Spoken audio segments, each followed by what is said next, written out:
Olá, estamos em direto. Olá, boa tarde a todos. Boa tarde, Marina. Bem-vinda. Nós hoje temos mais uma conversa em direto do Açores Entre Mares 2020. A nossa convidada de hoje é a Marina Carreiro Silva. A Marina, para quem não a conhece, eu vou só falar aqui um bocadinho, muito rapidamente, daquilo que ela faz profissionalmente, não é? Aquilo que ela estuda. A Marina é investigadora no Oceanos, é bióloga marinha, é especializada em ecossistemas de corais tropicais e de profundidade. É verdade? Esta parte é verdade. Também é verdade. Pronto. Era só, eu não tinha bem a certeza.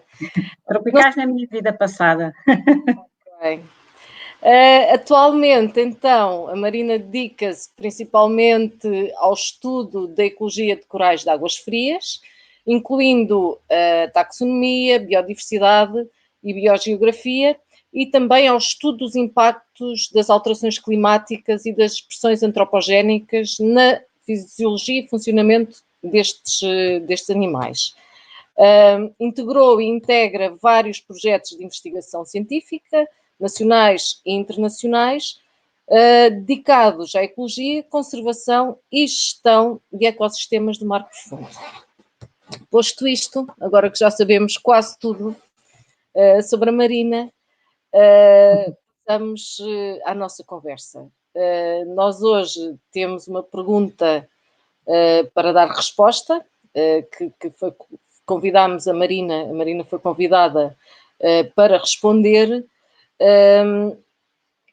para dar a resposta à seguinte pergunta. Os Açores são um hotspot para os corais de água fria? De águas frias. É assim, não é? Muito bem.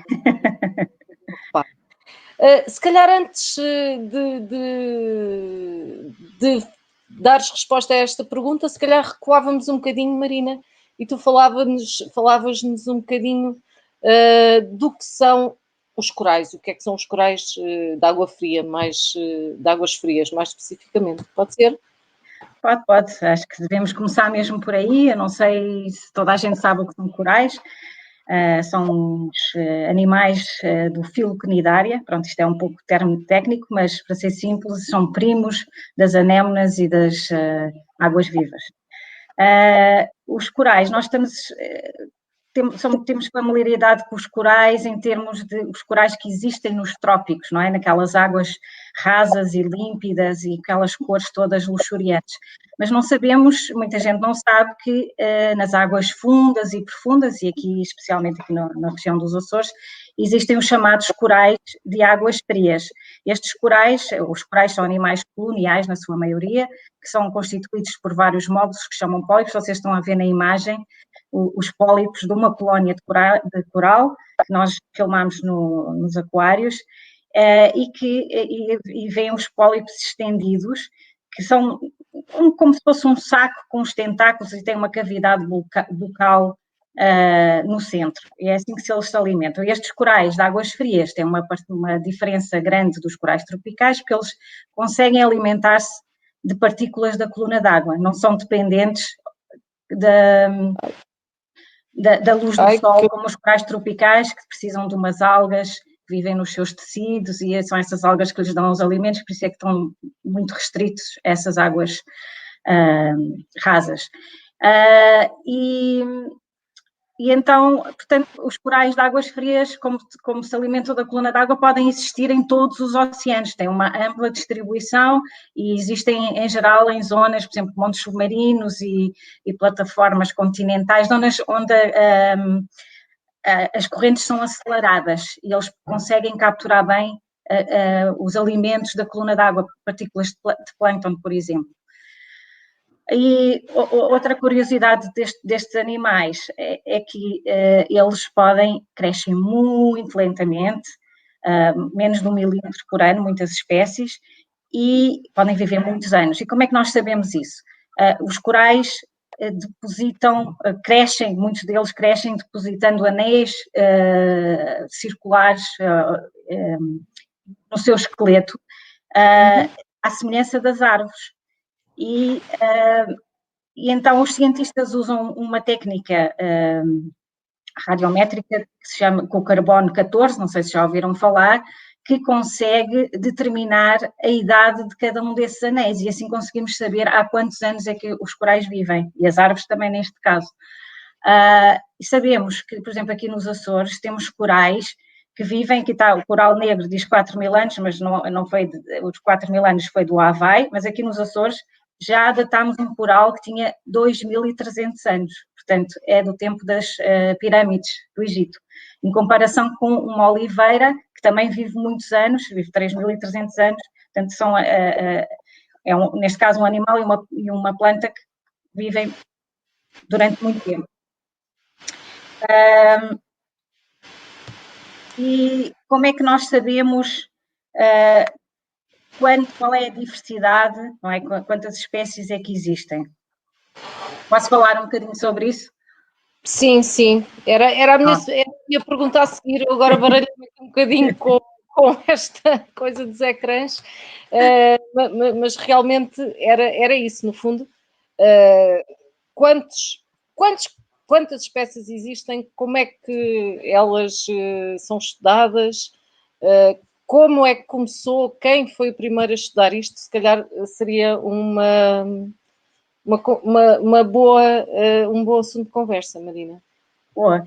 Então, eu vou começar por explicar como é que os cientistas conseguem identificar espécies e chegar à conclusão de quantas espécies é que existem. A taxonomia, para quem não sabe, é o estudo científico responsável por identificar e classificar os organismos vivos, e neste caso, no caso específico dos corais, eles têm umas características, os cientistas usam umas características morfológicas, ou da sua morfologia, que se chamam caracteres morfológicos, que ajudam a determinar a que espécie é que esses corais pertencem.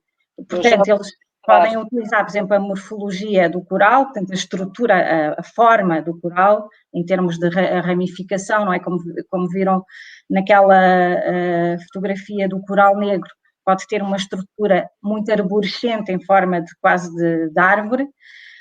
Podem usar o tipo de ramificação e outras características dessa estrutura ramificada, o tamanho e a posição dos pólicos, são aqueles elementos que eu vos mostrei, que servem de alimentação, e também a forma de certos elementos do esqueleto, do próprio esqueleto do coral, que estão a ver aqui um exemplo destas estruturas calcárias do esqueleto do coral, e que também dão a forma e a rigidez ao próprio tecido do coral, e cada espécie tem uma forma diferente deste tipo de elementos e que serve também de caractere de identificação.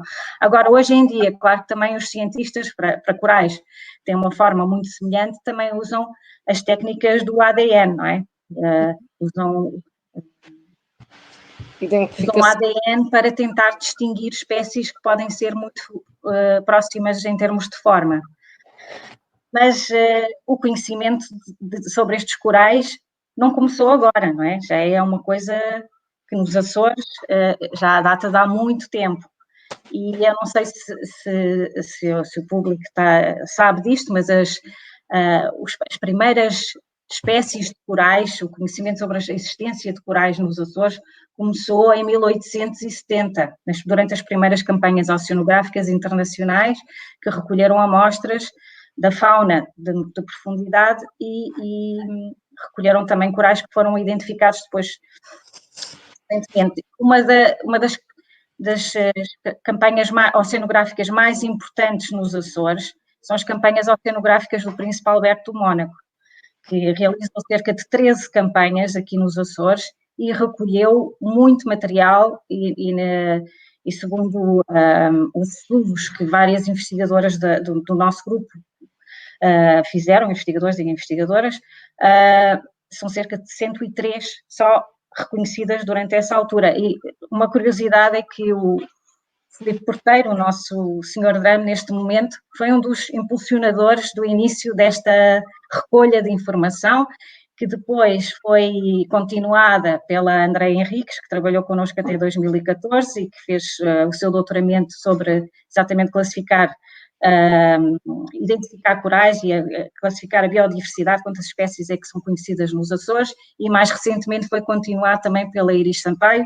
que acabou a tese agora recentemente, e tanto todos estes investigadores basearam-se muito neste conhecimento antigo, e inclusivamente visitaram museus, as coleções históricas dos museus, para recolher informação. Portanto, é um conhecimento muito valioso.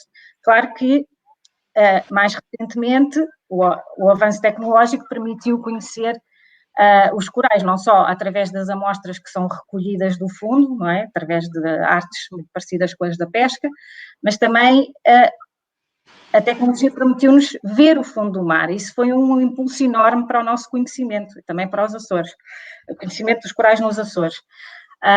E recentemente pode-se utilizar, por exemplo, os veículos submarinos operados remotamente, são os chamados ROV, e Portugal tem o ROV Luso, que vai até 3 mil metros de profundidade. Nós agora estamos a ver aqui uns exemplos dos corais que podem existir aqui na região. Este é um exemplo de uma Paragorgia johnsoni, que é um coral que pode atingir alturas de 1 metro de altura e 1,5 metro quase de largura, e pode viver até 100 anos, portanto é um organismo bastante emblemático.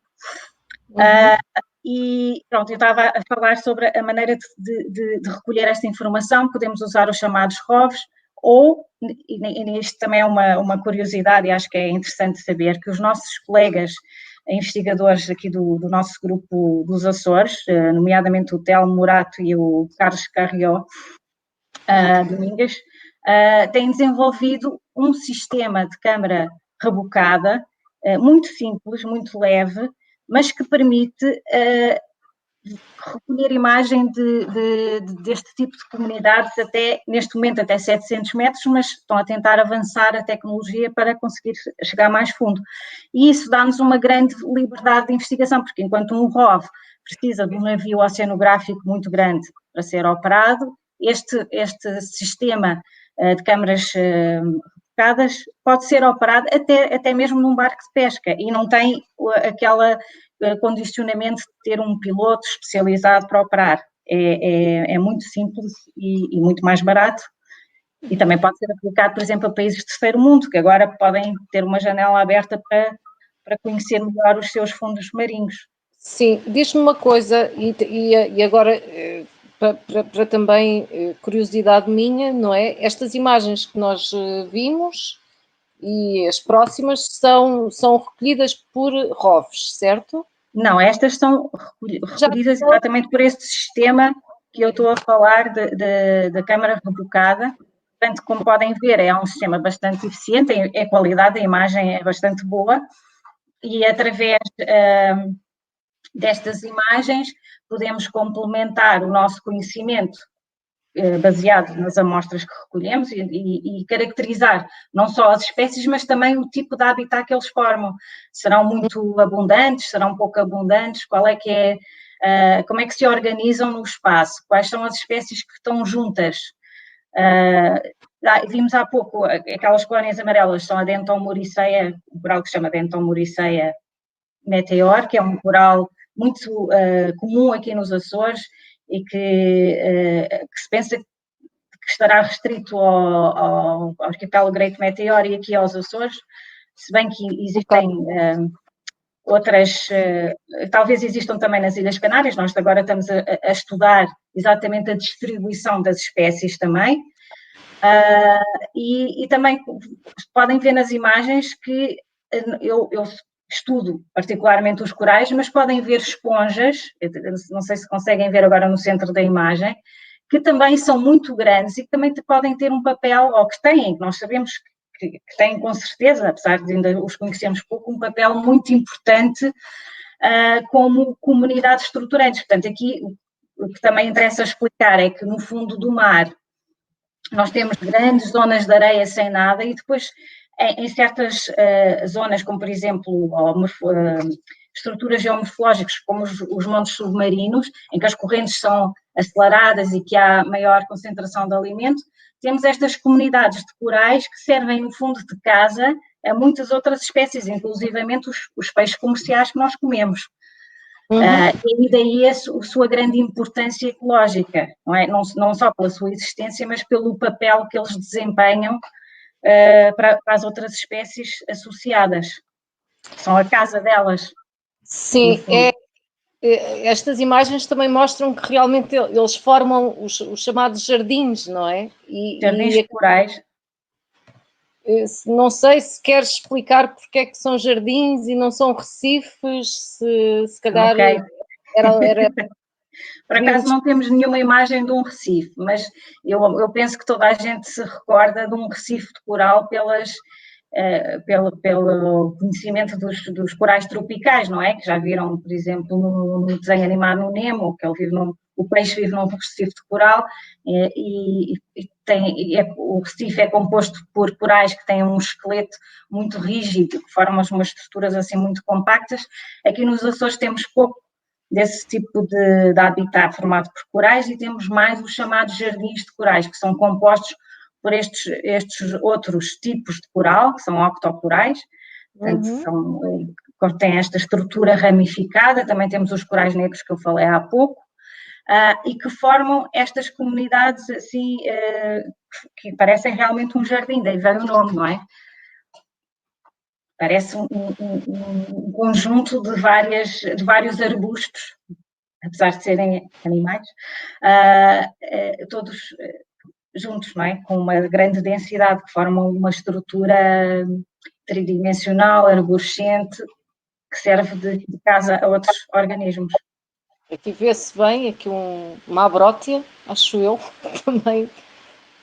Pronto. Aí também vemos outro tipo de corais, portanto, nos Açores não temos só a diversidade de corais, mas também temos uma grande diversidade de tipos de comunidades, portanto, há várias espécies que estão associadas, não é, que se encontram juntas num contexto e outras que estão juntas noutros locais, e ainda estamos a tentar perceber o que é que condiciona a diferença entre comunidades, não é, porque é que existem uns corais que vivem todos juntos e que formam um jardim num local, e outros, por exemplo, a viminela, que são estes corais que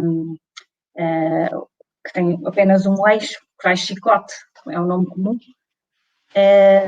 Depois também podem estar em associação com estes outros corais, que são a Cologorgia verticillata, que podem atingir grandes dimensões, 2 metros de altura, que são muito arborescentes. Ainda estamos a tentar perceber quais são os fatores ambientais ou de outra natureza que os condicionam a viver juntos. Pronto, e agora se calhar aproveito, como estou a tentar perceber, se calhar pedia-te, Marina, para falares um bocadinho agora do trabalho como é que vocês tentam perceber isso, o trabalho que estão neste momento a desenvolver, que está neste momento a ser desenvolvido na área da investigação ligada aos corais pelo teu grupo? O vosso grupo? Eu agora tenho que responder à questão central, que eu ainda não andei aqui um pouco a elaborar à volta do tema. Agora que já para criar um momento, mas ainda não respondi à questão central. Ok, podes responder. Todo aquele conhecimento que eu falei das campanhas antigas e do conhecimento novo com os meios tecnológicos mais recentes, levam à conclusão, isto foi um artigo publicado, portanto, um trabalho que foi iniciado pela colega Andreia, que identificou 164 espécies de corais nos Açores, e depois foi continuado pela Iris, que se dedicou a um grupo específico de corais, que são estes octocorais, aqueles que nós vemos que formam os jardins de corais, e ela identificou ou catalogou mais algumas espécies, que agora são 186 no total, e comparou com outras regiões do Atlântico e chegou à conclusão que realmente os Açores, neste momento, com o conhecimento atual, claro que a ciência está sempre a evoluir, são um hotspot de octocorais, deste grupo de corais. Portanto, tem a maior diversidade específica deste grupo de corais de todo o Atlântico. Okay. Claro que isto também tem a ver com o esforço científico que se faz numa região e pode ser que no futuro esta informação seja contrariada pelo conhecimento que aumente, por exemplo, em Cabo Verde ou noutra área, noutra região que tenha sido menos estudada e que se chega à conclusão que não, que noutra região há mais corais. Mas neste momento, pelo conhecimento que temos, sim. Pronto, se calhar, eu não sei se agora passamos à parte, também deixa um bocadinho ao teu critério, não sei se passamos à parte, porque eu sei que vocês têm alguns trabalhos mesmo interessantes e que acho que as pessoas completamente desconhecidos para a maioria das pessoas e que seria importante partilhar, mas também podemos falar talvez um bocadinho das ameaças, porque penso que esta riqueza dos Açores também poderá estar de alguma forma ligada ao facto de, se calhar, as ameaças antropogénicas, nomeadamente a pesca, não constituírem uma pressão assim tão grande. Não sei, Marina, o que é que achas que... Sim, acho que é um ponto importante, aliás, uma coisa que eu não referi e que é uma falha minha, mas que deve ser evidenciado, é que muito do conhecimento que nós temos dos corais que existem na região foi proporcionado também pelos pescadores, porque, como eu disse há pouco, os peixes comerciais muitas vezes estão associados a estes jardins de corais, eles vivem nos jardins de corais. E, naturalmente, quando há uma atividade de pesca, acidentalmente vêm colónias de corais, muitas vezes no anzol. E a verdade é que nós temos conseguido ter uma proximidade grande com os pescadores que nos trazem muitas vezes os corais e que nos permitem não só estudar a diversidade, saber quantas espécies, mas também podemos colocá-los nos nossos aquários, no Deep Sea Lab, que nós temos aquários que são preparados especialmente para receber estes corais de águas frias, portanto têm umas câmaras frigoríficas, têm que se entrar de casaco e gorro, a temperatura está a 13 graus mais ou menos, e que nos permitem conhecer melhor a biologia das espécies, porque se sabe muito pouco o que é que eles comem, como é que eles crescem, como é que eles se reproduzem, quantas larvas é que produzem, podem sobreviver no futuro, num contexto de, por exemplo, das alterações climáticas, fazemos simulação desses fatores nos aquários e que nos permitem também ajudar a compreender melhor como é que podemos conservá-los. Portanto, por um lado, sim, é verdade que a pesca pode ser uma pressão, mas que também existem estudos de colegas no Oceanos que fizeram comparação com a pesca de arrasto e a pesca que nós temos de palangres de fundo, muito menos impactante para este tipo de corais. E também sabemos que as alterações climáticas poderão ter graves consequências para os corais no geral, porque os corais estão adaptados a uma temperatura baixa, não é? Porque vivem em águas frias e escuras no fundo do mar e as alterações climáticas, o aquecimento global vai aquecer a água e poderá ter consequências, poderá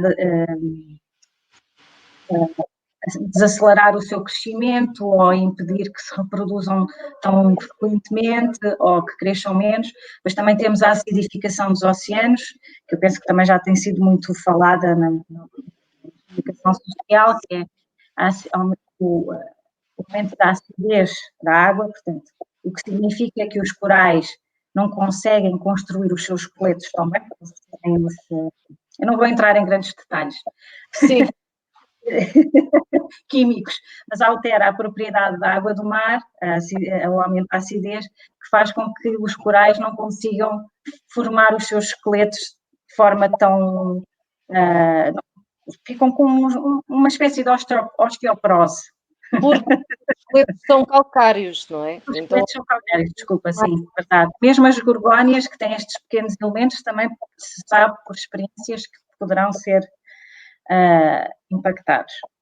E também fizemos um estudo recente, eu acho que isso também é interessante, ao nível do Oceano Atlântico geral, que foi coordenado pelo meu colega Telmo Morato, que é uma previsão, portanto, prevê qual é que vai ser a distribuição dos corais no futuro, tendo em conta as alterações climáticas, e chegou-se a umas conclusões bastante preocupantes de que realmente estas alterações dos oceanos podem ter consequências muito graves e reduzir a distribuição dos corais, ou reduzir a sua abundância para níveis bastante baixos.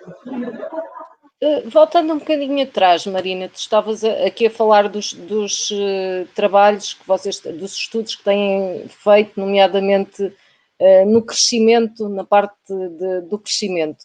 Tendo em conta que isto são espécies com crescimento muito lento,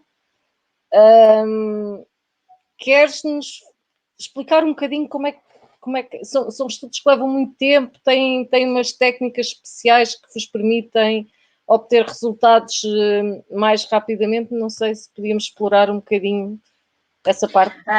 Pois nós, para perceber o impacto das alterações climáticas, temos feito experiências de um ano, quer dizer, a experiência de maior duração foi de um ano nos aquários e já se consegue detectar alguma diferença. Claro que precisamos de técnicas muito especializadas e com,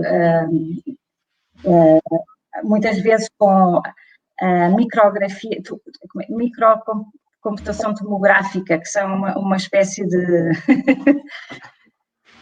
como é que se diz aquela... é igual àquela que faz nos humanos não é um raio-x, é uma tomografia, em que se consegue ver exatamente a estrutura do esqueleto e quais são as alterações ao nível microscópico. Pronto. E também, mas uma coisa curiosa que eu não referi é que os esqueletos corais, como eles vivem muito tempo, também são arquivos de informação das alterações climáticas. Portanto, nós estudando o esqueleto de um coral negro, por exemplo, e utilizando também técnicas especiais, conseguimos saber como é que foi o clima há 2000 anos atrás. Portanto, os esqueletos corais também nos ajudam a perceber como é que o clima foi alterando desde há muito tempo. Ok, temos aqui uma seguidora em direto que diz que a tomografia nos humanos se chama TAC, claro. TAC, exatamente.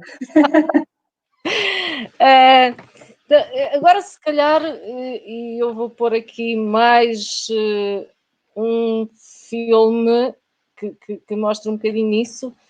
Já falámos das ameaças e já falámos do estudo, e se calhar vou-te convidar a falar também do trabalho que vocês estão a fazer em possíveis, no que se refere a possíveis soluções de mitigação destas ameaças, nomeada. Sim, posso falar um bocadinho, este é no contexto de um projeto europeu no qual trabalhamos, que se chama MERSES, e que tem por objetivo identificar instrumentos e metodologias de restauração ecológica de ecossistemas impactados. Então, nesse âmbito, nós testámos se era possível usar uma técnica de transplantação dos corais, portanto, obtivemos corais dos pescadores, pusemos nestas estruturas que estão a ver experimentais, pusemos várias espécies de corais, ou replantámos para replantar no fundo do mar, e depois recolhemos, passado um ano e 2 anos, e tentámos e verificámos se todas as espécies de corais sobreviveram o transplante e conseguiram crescer e realizar a sua função normal. Chegámos à conclusão que há umas espécies de corais que são mais resistentes e conseguem sobreviver mais, estarem no aquário, serem cortados em fragmentos, porque os corais são coloniais e um fragmento pode dar origem a uma nova colónia, e é nesse sentido que se consegue fazer o transplante dos corais. quer dizer, é uma técnica que sim pode resultar, mas não para todos os corais, e aqui deve-se referir que realmente a proteção é o primeiro passo, não é? É verdade que existem técnicas que podem ajudar a recuperação, mas estes corais crescem muito lentamente. Claro. E a recuperação dos ecossistemas é difícil, muito lenta, e é melhor não degradá-los primeiro. De qualquer forma, para replantar, nós precisamos de fechar esta área a todos os impactos, portanto, tem que ser uma área que esteja livre de todos os impactos humanos e vai demorar muito tempo. E, claro, neste sentido, o nosso grupo de trabalho no Oceanos tem feito um esforço multidisciplinar, quer dizer, nós somos uma equipa bastante grande, cada um tem uma função. Por exemplo, eu e alguns estudantes, como a Maria Raca, que trabalha no nosso grupo, dedicamos muito às experiências, e a Inês Martins, às experiências em aquário, para tentar perceber como é que os corais reagem. Depois temos outros colegas e investigadores que estão a fazer o seu doutoramento, que se dedicam à caracterização daquelas comunidades, recolha das imagens, anotar quais são as espécies que vivem em certos locais, quais são as que estão associadas, construir modelos para tentar perceber qual é a distribuição neste momento dos corais nos Açores, não é? Porque nós não conseguimos ir a todo o lado, precisamos de modelos que nos ajudam a prever onde é que os corais estão e onde é que vão estar no futuro das alterações climáticas, e todos outros colegas que se dedicam mais à gestão e à identificação de ferramentas para a proteção destes ecossistemas, e no seu conjunto, juntando todos estes elementos de informação, temos um objetivo muito comum, que é conservar, proteger estes ecossistemas, que são tão especiais. Sim, e tão especiais e tão desconhecidos, e penso que também é bom que este tipo de conversas, e esta nossa conversa, acho também é muito importante também para isso, não é? Porque é preciso conhecer para preservar, e de alguma forma não os cientistas, mas o público em geral, é importante que realmente tenha conhecimento disto, porque não é uma coisa que se veja quando se vai dar um mergulho, não é? E que tenha realmente o conhecimento para ter essa vontade de apoiar a conservação e de alguma forma... O meu colega Jorge ontem disse uma coisa que eu achei muito simpática, que é: nós precisamos de conhecer para amar e precisamos de amar para proteger. E é muito verdade, nós precisamos de sentir uma ligação também afetiva ou de necessidade de proteção para darmos valor. E a verdade é que estes ecossistemas, quer dizer, não são só importantes do ponto de vista estético, porque são bonitos. Eles servem realmente de casa a muitas espécies, algumas comerciais, e também têm uns papéis que são as funções e serviços dos ecossistemas, como se chamam. Por exemplo, eles armazenam o excesso de dióxido de carbono da atmosfera construindo os seus corais, portanto, consegue armazenar esse excesso de dióxido de carbono e aliviar um pouco as alterações climáticas. E também tem outras funções de limpeza da água do mar nos oceanos, não é? Eles utilizam a matéria particulada para depois produzir elementos inorgânicos que libertam e que são utilizados por outros organismos. Portanto, tem um papel também muito importante para o homem. Sim. Pronto, eu acho que já abordámos todos aqueles temas que tínhamos aqui previamente discutido e que achávamos que era importante abordar. Eu sugiro agora, porque temos comentários dos nossos seguidores, de quem nos está a ver no direto do Facebook. Eu vou passar aqui. Temos o Luís Barcelos, que penso que nos estará a ver da terceira, não sei se for este Luís Barcelos, e o Luís faz uma pergunta que realmente já me passou pela cabeça e às tantas estava aqui. É se já foi descoberta alguma espécie de coral endémica dos Açores. Sim, temos a Irina Dabney, que é endémica, sabemos que é endémica dos Açores. E depois há outras espécies que podem ser consideradas endémicas, mas esta será a mais emblemática, mas que conhecimento no futuro poderá revelar ou não serem endémicos. Por exemplo, um desses casos é dentro da Mauriceia Meteor, que foi descrita para o complexo Meteor, que é um arquipélago submarino a sul dos Açores, mas que também existe nos Açores e que agora recentemente dei-me conta que também foi reportada, não sabemos, não confirmamos ainda, nas Canárias. Portanto, sim, existem espécies endémicas, às vezes depois o conhecimento leva-nos a perceber que talvez elas estejam mais distribuídas do que se pensa. Se calhar podemos dizer... Eu não tenho nenhuma fotografia da Reina Dabney, porque ela é muito bonita, parece um coral renda. Até prova em contrário são endémicas, não é? No fundo é um bocadinho disso. A Iris também faz aqui um comentário e diz que 15% das espécies de gorgónias são putativamente endémicas nos Açores, portanto também é um bocadinho a resposta. Ela estava a responder ao Luís.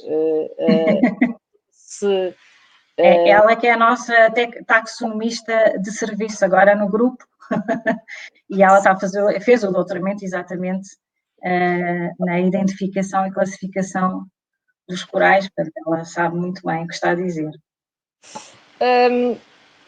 Pronto, afinal era só, depois aqui também temos a Inês Martins e a Sónia a esclarecerem-nos a questão do TAC, portanto, muito obrigada às duas. Estavam a ver que eu estava aflita e que não me lembrava do nome.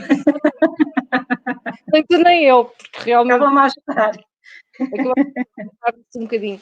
Eu ontem coloquei uma resposta ao Jorge Fontes, uma pergunta ao Jorge Fontes, que não sei se viste ou não, mas se calhar gostava de colocá-la também a ti, que não tem a ver com os corais, mas tem a ver com... É uma questão bastante pertinente, que tem a ver com o cenário da investigação científica marinha nos Açores, e no fundo gostava de perguntar para ti e nesta área, na tua área de investigação, quais são os maiores obstáculos ou riscos associados ao crescimento da ciência marinha nos Açores? Eu corro o risco de repetir aquilo que o Jorge disse ontem, porque eu concordo plenamente com as palavras dele e eu penso que depois desta breve entrevista já podemos ver que os investigadores do Oceanos são muito capazes, conseguimos criar sinergias e participar em projetos. Eu há pouco não referi, mas este conhecimento todo é suportado por numerosos projetos internacionais e nacionais. Temos o MERS, o Atlas, que são projetos internacionais grandes, o iAtlantic, e depois também temos projetos regionais, como o MapGES, o Deep Wolf. Eu estou aqui a referir porque acho que é importante também reconhecer o apoio. Portanto, nós conseguimos realmente arranjar os meios financeiros para financiar a investigação, até conseguimos arranjar parcerias na região, como por exemplo a Fundação Rebikov Nigler, que tem aquele submarino fantástico. Conseguimos desenvolver meios de investigação que até são mais baratos e que nos fazem conseguir alcançar o conhecimento sem depender daquelas plataformas grandes, os navios de investigação grandes e os rovos muito dispendiosos, mas temos um calcanhar daqueles muito grande, que é a cimentação dos recursos humanos que estão associados a este conhecimento. Todos nós temos contratos precários, cada 2, 3 anos temos que novamente procurar financiamentos para conseguir ficar nos Açores, ainda por cima, quer dizer, ficamos porque gostamos, não é? Porque realmente sabemos que que os Açores são um local extraordinário para o conhecimento marinho e espetacular para o conhecimento do mar profundo. Temos o privilégio de ter um acesso aos montes submarinos e ao fundo do mar mais de 1000 metros, mesmo à porta de nossa casa. E isso é um privilégio enorme. Mas realmente criar estratégias para financiar os investigadores. se calhar vamos ter o secretário regional, o Rui Menezes, a encerrar este ciclo de conversas em direto, e eu proponho que todos coloquemos esta, agora estou aqui a fazer um bocadinho de ativismo, e possamos colocar esta questão, pronto, também. Acho que é importante falar de tudo, não é? Falar dos resultados e daquilo que se faz, mas também das dificuldades que muitas vezes estão associadas. É engraçado porque realmente, e acho que é muito importante referir, do ponto de vista tecnológico, já ontem o Jorge Fontes falou do sistema não invasivo que eles desenvolveram, que tem depois aquela cápsula que permite gravar e que vai a 2.000 metros de profundidade e reter uma série de dados científicos, não é? E que realmente foi desenvolvida localmente, regionalmente, a tecnologia é toda portuguesa. Hoje, tu voltaste a falar também deste sistema que mostramos as imagens, que também que é muito mais barato. Portanto, realmente estamos aqui perante um grande potencial e uma grande criatividade, digamos assim, também. E acho que também é importante referir isso. Marina, não sei se nós não temos mais perguntas, não sei se gostarias de dizer mais alguma coisa. Não, só gostaria de agradecer a entrevista, a oportunidade de dar a conhecer um bocadinho mais do nosso Mar dos Açores e destes ecossistemas tão interessantes. E pronto, se não têm mais questões. Pode ser que, entretanto, apareçam mais questões, porque fica gravada esta nossa conversa em direto, fica gravada para a posteridade. Portanto, entretanto, também podemos ir dando um olhinho e ver se existem mais questões. Obrigada, Marina. Muito obrigada, Carla. Gostei muito desta entrevista. Até à próxima. E segunda-feira, para a semana, temos mais conversas em direto e até para a semana. Não vou ser eu, alguém cá estará. Obrigada. Obrigada.